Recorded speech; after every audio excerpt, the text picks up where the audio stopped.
नमस्कार, मी प्रगती पाटील. आपण आहोत माता महालक्ष्मीच्या मंदिरामध्ये आणि अष्टमीचा होम जो आहे तो अजून सुद्धा पेटतच आहे. आणि आता महालक्ष्मी माता मंदिरामध्ये तुम्ही आल्यानंतर माता महालक्ष्मीच्या बाजूला तुम्हाला अजून देवी एक दिसते. तर आता ती देवी कोणती आहे? हां, तिच्या बाजूला दुसरी असलेली देवी आहे ती कोणती आहे? महाकाली देवी आहे. आणि आता इथे बघा, इथे अजून एक मला ही देवी दिसते, वशेरी माता. या आपण वशेरी माता या ना.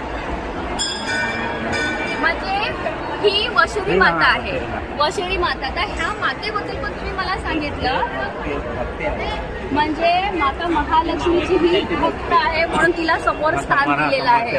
असं म्हणजे जे आरती होते तेव्हा या वशेरी माताची पण आरती केली जाते. बरोबर. बघा, बऱ्याचदा आपण मंदिरामध्ये येतो पण आपल्याला माहिती नसतं की कोणते देव आहेत किंवा कोणती देवी आहेत. तर काका मधुकर गोविंद लहांगे या काकांमुळे जी आपल्याला ही एकदम अतिशय मोलाची माहिती मिळाली. थँक्यू.